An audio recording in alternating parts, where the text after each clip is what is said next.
Bueno, estamos de vuelta. ¿Me escuchan bien?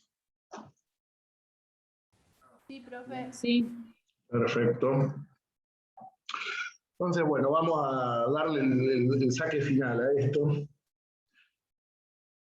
Lo que le venía diciendo, entonces, es que con la designación de Cavallo en el Ministerio de Economía y en la aplicación del plan de convertibilidad, finalmente se logra la tan ansiada estabilidad y la emisión, y el control de la inflación. Se llega al 0% de inflación.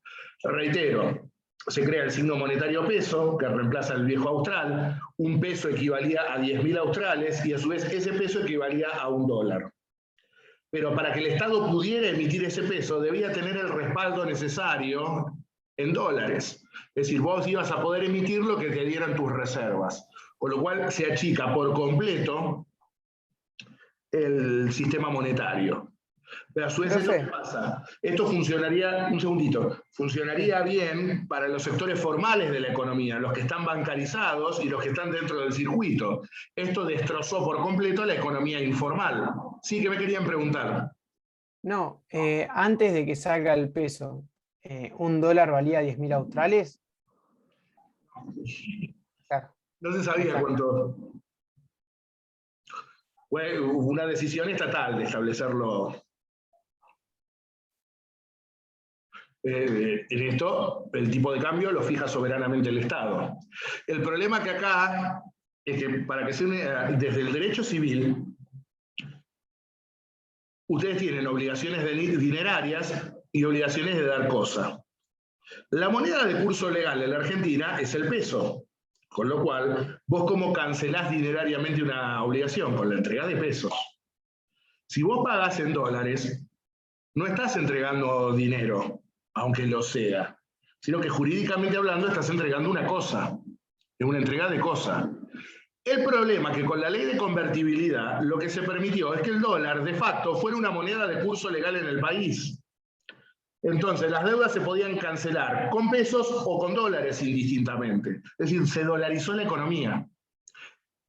Sin ir al paso directo de anular la moneda nacional y que se dolarizara la economía formalmente, como ocurriría en Ecuador, sí es cierto que el peso y el dólar valían lo mismo. Ahora, para determinadas operaciones nadie quería pesos, dame los dólares. Pero además se llegó a la ficción, vos ibas al cajero automático y cobrabas tu sueldo en dólares. O sea, la fantasía fue maravillosa mientras duró.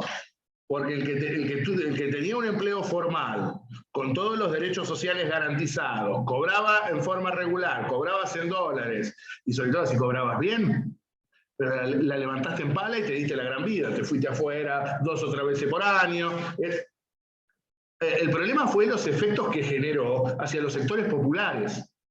Y cuando esto llegó a su fin y explotó, quedamos todos destruidos. Porque además, vuelvo a reiterar, se logra la estabilidad económica sin inflación, pero tendría que haber sido una medida transitoria. Una vez que vos estabilizaste la moneda, estabilizaste la economía, bueno, tendrías que, bueno, ¿cómo vuelvo a relanzar la economía? ¿Cómo vuelvo a poner de pie el aparato productivo? Tanto el menemismo como luego el del arruismo se terminaron enamorando de la paridad cambiaria y llevaron el país a un atolladero que voló por los aires en el año 2001. Además, vos para poder financiar la emisión no solamente necesitabas tener las reservas, ¿cómo generabas las reservas? Con ingreso de capitales desde el exterior. Los capitales podían ingresar por 2 maneras.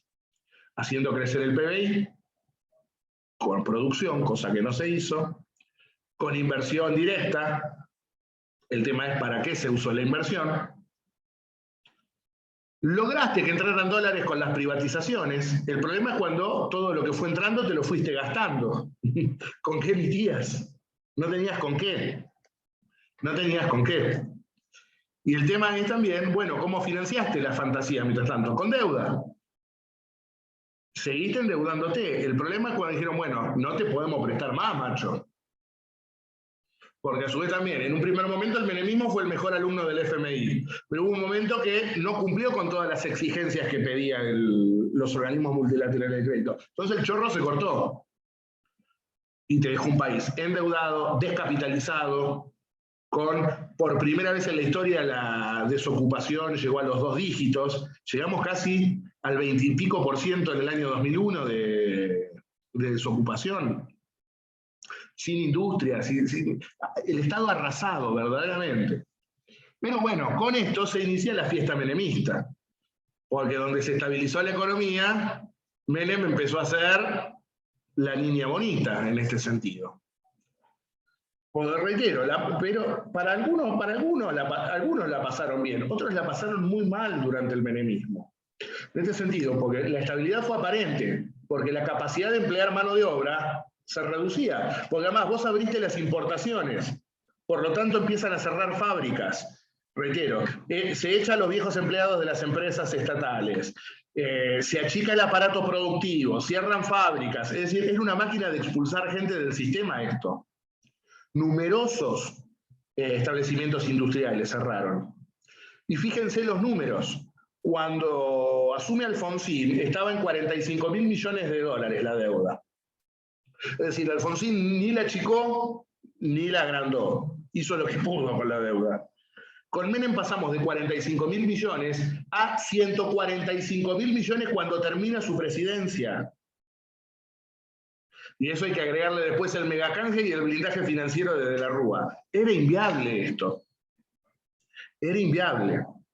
Y la desocupación y la subocupación creció a picos históricos. En los primeros momentos casi al 8 y pico %, y cuando termina el gobierno llega al 14% el desempleo. Y pega el salto luego de la crisis de 2001 al 20 y pico %. Ahora bien, como ya les digo, Menem rápidamente dio vuelta de página también en materia de política exterior con la tradición peronista. Fue la época de las relaciones carnales con los Estados Unidos. Claramente Menem se declaraba parte integrante del bando vencedor en la Guerra Fría, se declaraba parte integrante del bando occidental y por lo tanto se enroló en materia de política exterior con los lineamientos de Washington, con las políticas aplicadas por los Estados Unidos. En ese sentido, claramente, Argentina abandona el movimiento de países no alineados al cual había ingresado durante la presidencia de Perón, y se alinea automáticamente con los Estados Unidos, a tal punto que se lograría el reconocimiento de socio extracontinental de la OTAN, el país extra-OTAN. Y en este sentido, las relaciones carnales con los Estados Unidos nos costaron caras. Porque en este sentido, este encolumnamiento detrás de Estados Unidos que generó que se decidiera enviar 2 corbetas, o 2 fragatas, no recuerdo bien, a la Guerra del Golfo que había estallado en 1991. Guerra del Golfo que había desatado Saddam Hussein al tratar de invadir el Emirato Petrolero de Kuwait, que es precisamente el que tapona allí la salida al Golfo Pérsico, estratégico para la extracción del crudo y el envío a Estados Unidos. Saddam Hussein lo ocupa. Esto motivó el lanzamiento de lo que se conoció como la Operación Tormenta del Desierto, encabezada por Estados Unidos y la OTAN, y nosotros mandamos 2 barquitos al Golfo. Me acuerdo todavía la tapa de página 12, el Crucero del Amor, y era uno de los barcos que mandamos a la guerra. Esto lo íbamos a pagar caro. 2 veces nos contaron las costillas con esto, con 2 bombitas.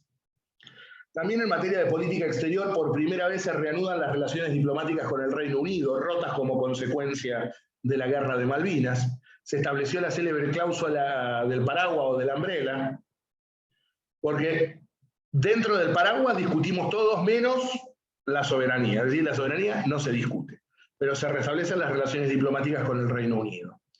Y Menem, en esto sí hubo una continuidad de política de Estado. Finalmente, en 1991, firma el Tratado de Asunción, que lanza el Mercado Común del Sur, el Mercosur, cuyos socios iniciales fueron la Argentina, Brasil, Uruguay y Paraguay.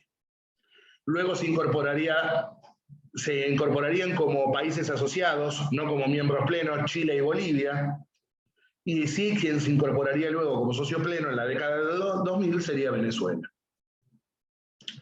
Ahora, como ya les dije, mandar los 2 barquitos al Golfo tuvo consecuencias. ¿Cuáles fueron esas consecuencias? Los atentados terroristas en la Embajada de Israel de 1992 y de la Asociación Mutual Israelita Argentina, la AMIA.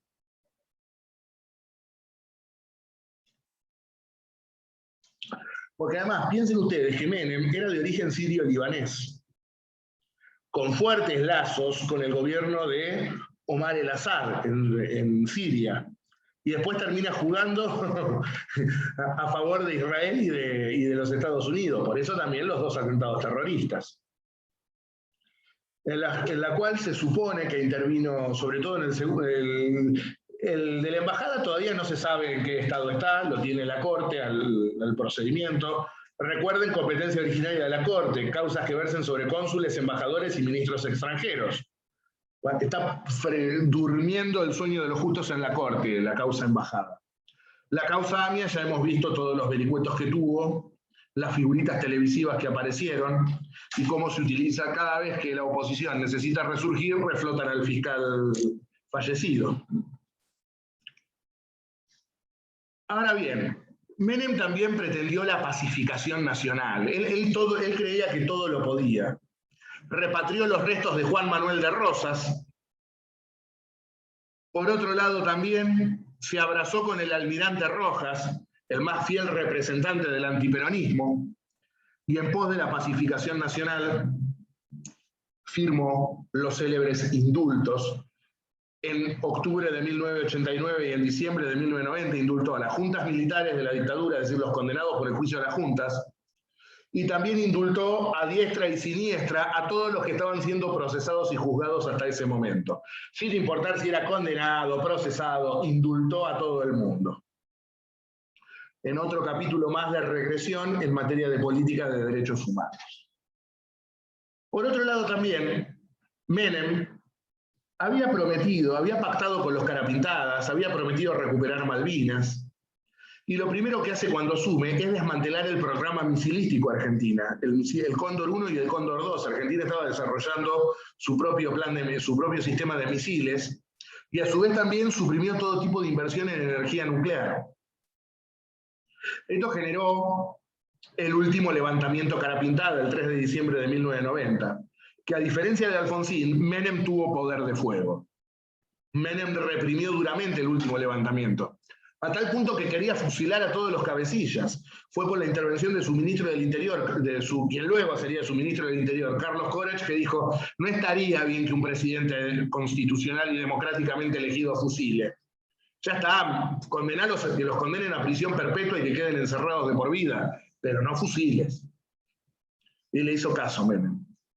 En el plano militar también, luego del asesinato del conscripto Omar Carrasco en el regimiento de Zapala, provincia de Neuquén, se motivó que el Congreso de la Nación disolviera o suspendiera el servicio militar obligatorio vigente desde el año 1902, y también en materia de justicia, la célebre mayoría automática.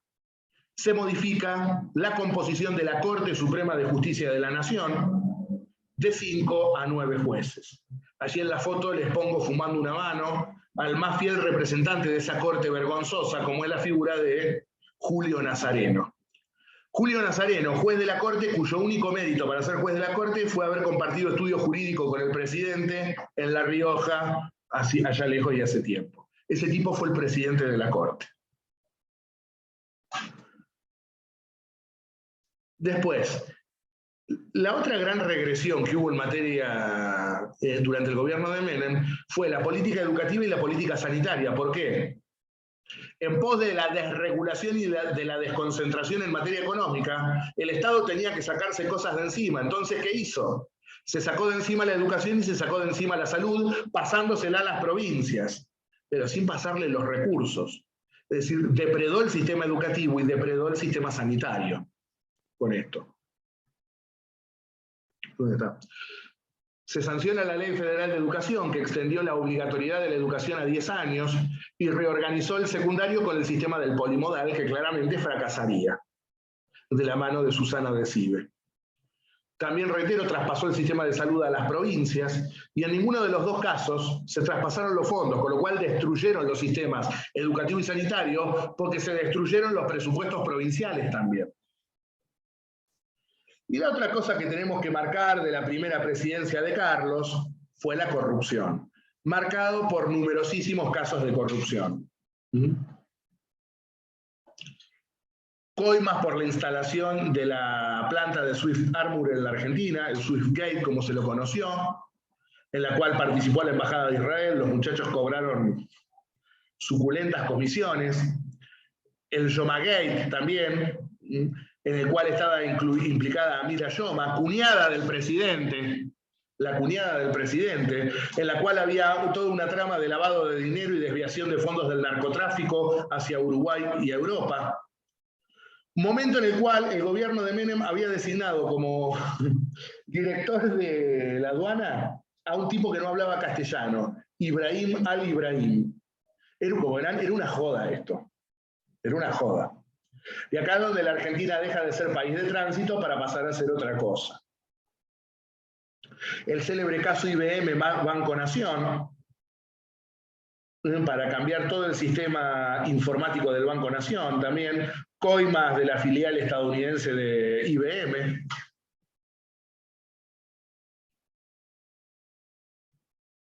Y una de las páginas más bochornosas, más vergonzosas, el contrabando de armas a Ecuador y Croacia.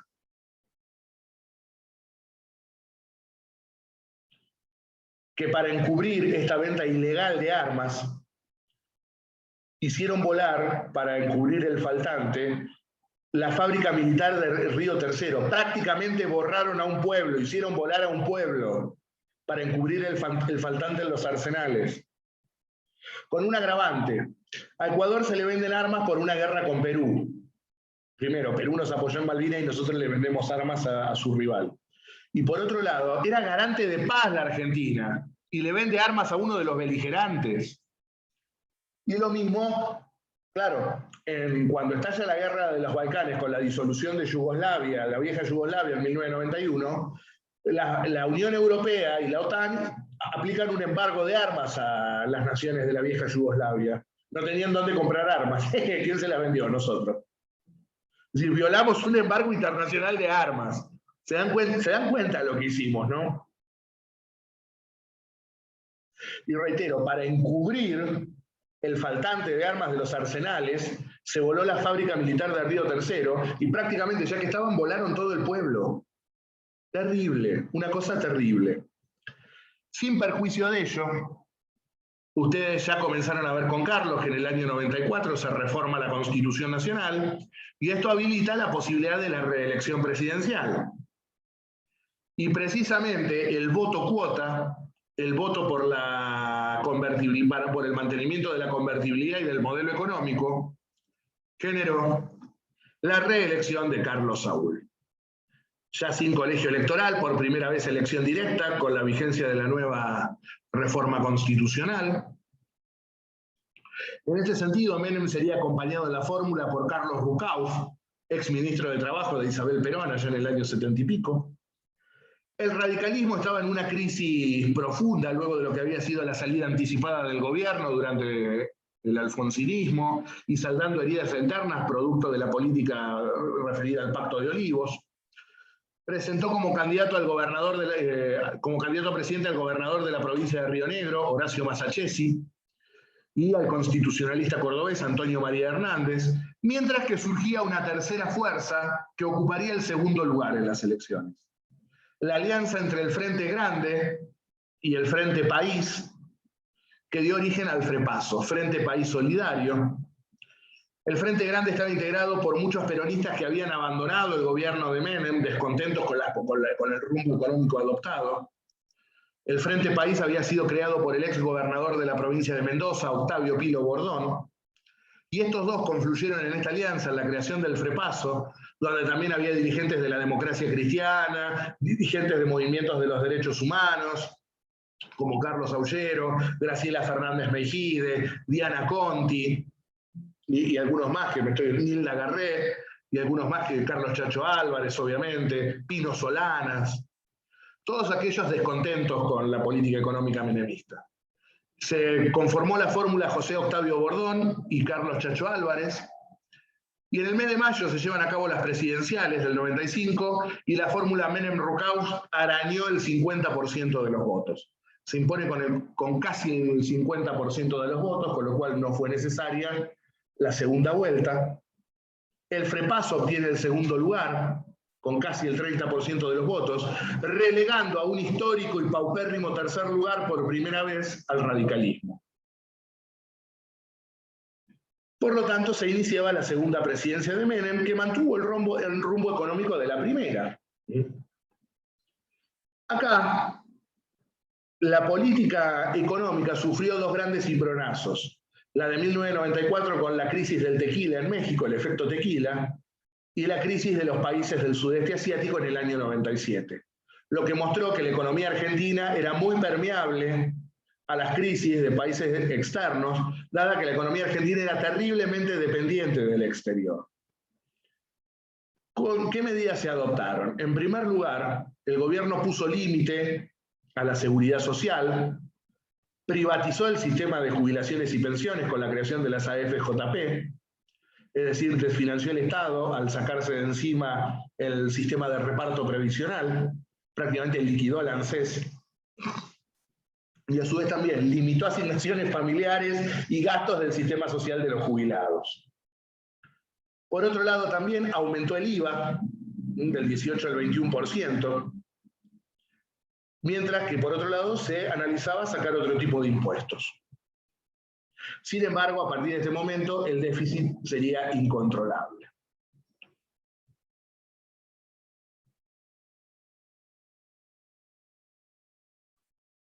Por otro lado, también comienza nuevamente la fuga de depósitos.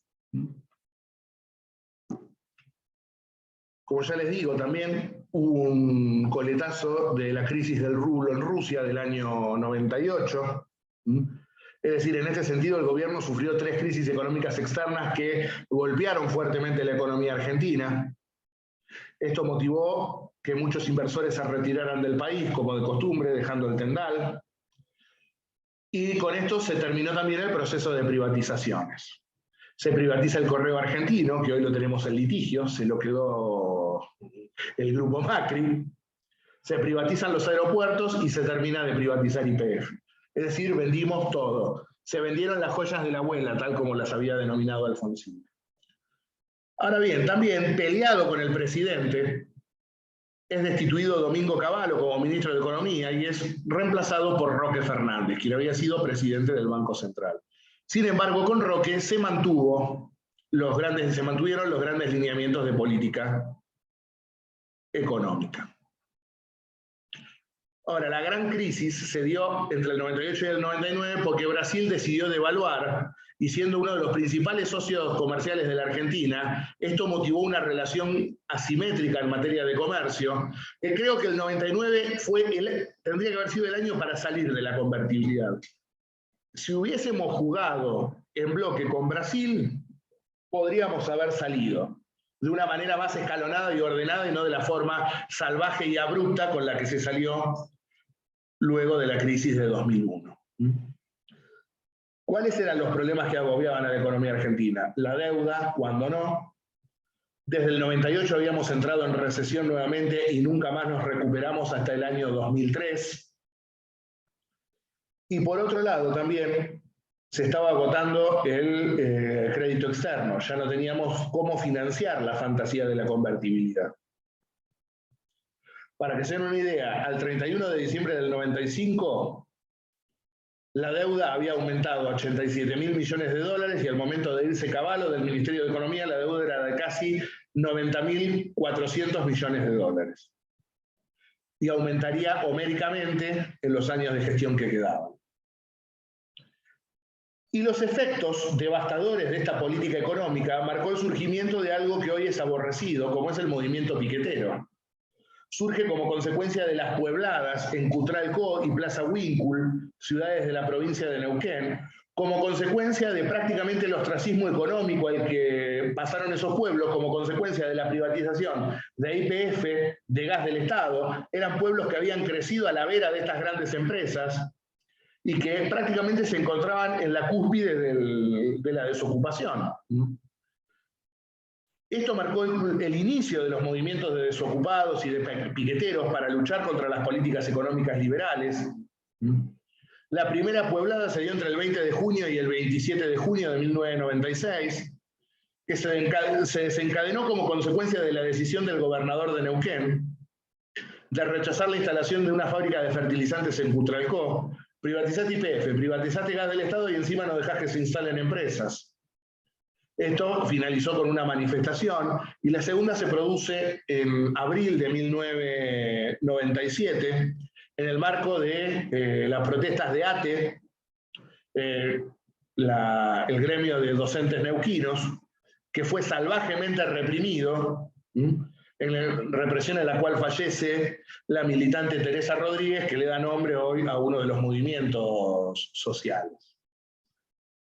Mientras tanto, también seguía depredándose la política educativa. En el año 1997 se instaló la Carpa de la Dignidad, como se la denominó, la Carpa Blanca frente al Congreso de la Nación, en contra de las políticas de ajuste en materia educativa.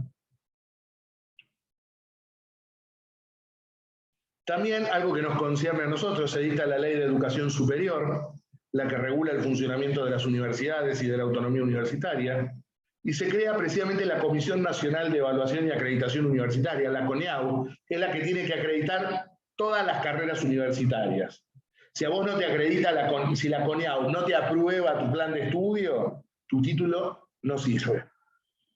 Para que se queden tranquilos, la CONEAU nos aprobó en el transcurso de este año, no solamente la carrera, sino también el posgrado y el doctorado. Siguió la fiesta, siguió la corrupción, con el célebre caso Siemens, también una enorme coima para la elaboración de los documentos. Y el menemismo llegaría a su fin como consecuencia de las legislativas del año 97. Menem es derrotado en las elecciones del año 97, como consecuencia de varias cosas, entre ellas el asesinato del reportero gráfico José Luis Cabezas en la ciudad, en las afueras de Pinamar, en el verano, en enero de 1997. Cabezas cometió el delito de haber fotografiado a un empresario muy vinculado a los hechos de corrupción del gobierno, Alfredo Chabrán, y esto generó claramente un repudio enorme desde todo el arco periodístico y el punto ya mínimo de popularidad del menemismo.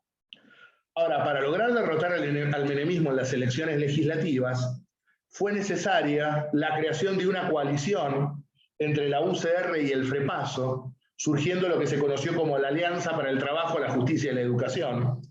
La alianza a secas, que es la que logró derrotar en las elecciones legislativas al menemismo en las elecciones. Cabe destacar que para esas elecciones legislativas de 1997 ya había estallado la guerra intestina entre Menem y Duhalde por la conducción del PJ. Duhalde ya comenzaba a distanciarse de la política económica de Menem, y precisamente en las elecciones para diputados nacionales por la provincia de Buenos Aires, la alianza derrota con la candidatura de Graciela Fernández Meijide como cabeza de lista a la lista justicialista encabezada ni más ni menos que por la mujer de Duhalde, Hilda Chiche González de Duhalde. La derrota legislativa de 1991 marca el principio del fin para el menemismo en el gobierno. Es así llegamos como llegamos al año 99, el año en el que debía producirse la renovación presidencial, y precisamente en las elecciones de 1999 iba a ganar el aburrido. En este sentido, para las elecciones del 99, luego de una interna en el seno de la Alianza, Fernando de la Rúa, jefe de gobierno de la ciudad de Buenos Aires, derrota a Graciela Fernández Meijide y queda como candidato a presidente de la Alianza. Sería acompañado por Chacho Álvarez en la fórmula presidencial. Y en este sentido, ¿en qué centró la campaña de la Rúa? Pedir a la población que pusiera fin a la fiesta menemista. Como decía en su célebre spot televisivo, basta de una fiesta para unos pocos. También destacó su cara de administrador serio, de gran gestor. La ciudad de Buenos Aires se maneja a control remoto. No es lo mismo gobernar la nación que la ciudad de Buenos Aires. Y pasó la inmortalidad por su spot televisivo, dicen que soy aburrido, será porque no manejo Ferraris. en alusión a un regalo que le habían hecho el presidente de una Ferrari. Ahora bien, en materia económica, toda una definición, De la Rúa había decidido mantener el 1 a 1. Como dijo De la Rúa, el 1 a 1 no se toca. Esta promesa de campaña la cumplió y es la que lo llevó a la ruina, precisamente. Mientras tanto, el peronismo compitió con la candidatura de Duhalde, acompañado por Palito Ortega, como compañero de fórmula, el cantante popular y exgobernador de Tucumán, Palito Ortega. Se llevan a cabo las elecciones en el mes de octubre de 1999 y triunfa la alianza con casi el 49% de los votos. Volvía a gobernar un presidente radical por primera vez luego de la salida anticipada de Alfonsín en el mando y encabezando una coalición que fue cualquier cosa menos eso, una coalición.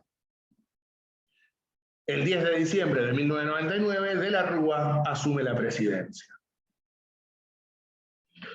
Y la política económica estuvo marcada por el enorme peso de la deuda externa y por la profundización de muchas medidas económicas que no se habían adoptado en los tiempos de Menem.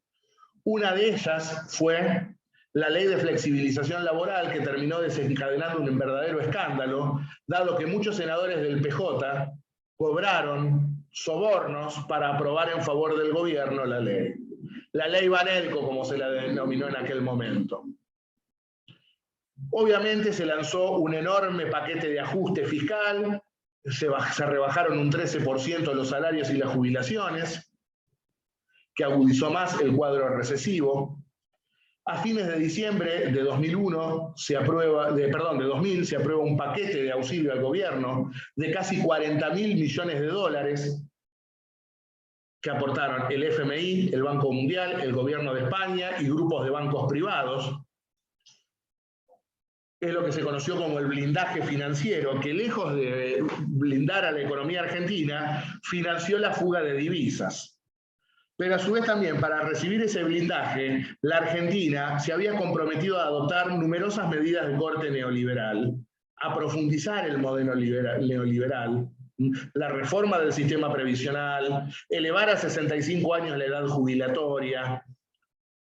Pero para lo único que sirvió el blindaje fue para que todos aquellos que tenían dólares los retiraran de los bancos y los revendieran. Y a su vez también para que las filiales de compañías extranjeras pudieran mandar sus remesas de ganancias a bancos extranjeros, descapitalizando por completo el país. Y ya para principios de 2001 era claro que Argentina no podía cumplir con los compromisos asumidos. En el mes de marzo se produce una de las fugas de 2001, una de las fugas de depósitos más grandes de toda nuestra historia, y esto termina eyectando al primer ministro de Economía de la Rúa, que fue José Luis Machinea, y es reemplazado por alguien que ahora aparece en campaña en una de las listas, en la lista amarilla de Buenos Aires, Ricardo López Murphy como ministro de Economía, que duró 15 días en la cartera de Economía. Yo cuando le escucho a López Murphy dando consejos de Economía, me digo, muchacho, pero este tipo duró 15 días como ministro. Y lo echaron los estudiantes universitarios cuando quiso recortar el presupuesto de educación. Pretendía López Murphy, para ajustar el déficit fiscal, un recorte del 5% del presupuesto en educación, bajar jubilaciones, privatizar el Banco Nación, reducir gastos de salud, postergar pagos a los empleados públicos. ¿Quién iba a comprar este proyecto? Finalmente, para solucionar el problema, le dijeron, vos creaste esto, trata de solucionarlo. Vuelve el Mingo al Ministerio de Economía. Vuelve a convocarse a Domingo Cavallo al Ministerio de Economía. Se logra firmar en el mes de mayo un acuerdo con el FMI, a pesar de que no se habían cumplido las metas prometidas para el primer trimestre de 2001, y también se buscaba bajar el déficit como aumentando impuestos, recortando servicios sociales, lo que genera mayor recesión, y un mayor aumento del déficit. Es decir, todo lo que se hizo salió al revés. Inclusive, ya a nivel mundial se dudaba de la capacidad de pago de la Argentina, se había perdido por completo la confianza en la economía argentina, el riesgo país se dispara inconmensurablemente, lo que motivó que en el mes de junio de 2001 el Congreso aprobara la ley de déficit cero, por el cual había un compromiso fiscal entre nación y provincias.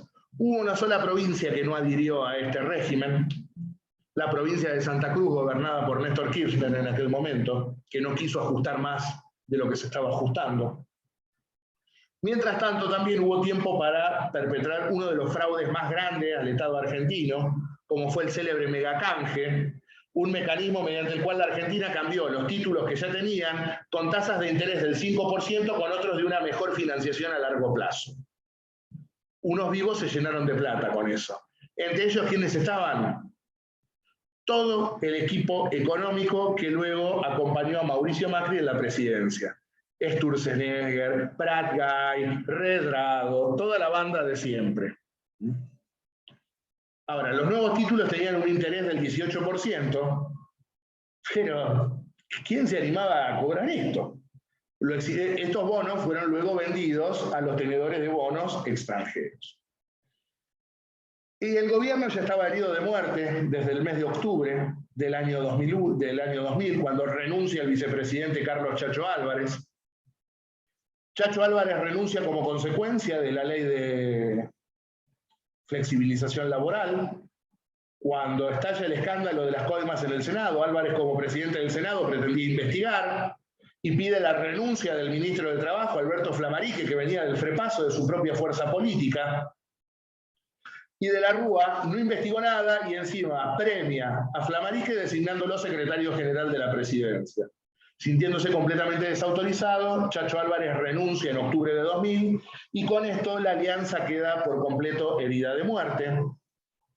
La crisis económica se va a agravar en crisis política frente a un gobierno carente de brújula y de conducción, sobre todo cuando se pierde las elecciones legislativas del año 2001, aquellas en las cuales por primera vez se eligieron en forma directa a los senadores. La elección se dio en un momento de gran crisis económica y social y con un sistema político completamente deslegitimado. Estamos entrando a la época del que se vayan todos. Elecciones que se vieron marcadas, en primer lugar, por una enorme abstención, casi el 25% no fue a votar, y gran cantidad de votos en blanco, el 25% votó en blanco, una elección tristísima. El peronismo nuevamente se alza con mayoría en ambas cámaras legislativas y con esto los días de De la Rúa estaban contados. Y tras que teníamos incendio, De la Rúa y Cavallo se encargaron de echar más nafta a la cuestión.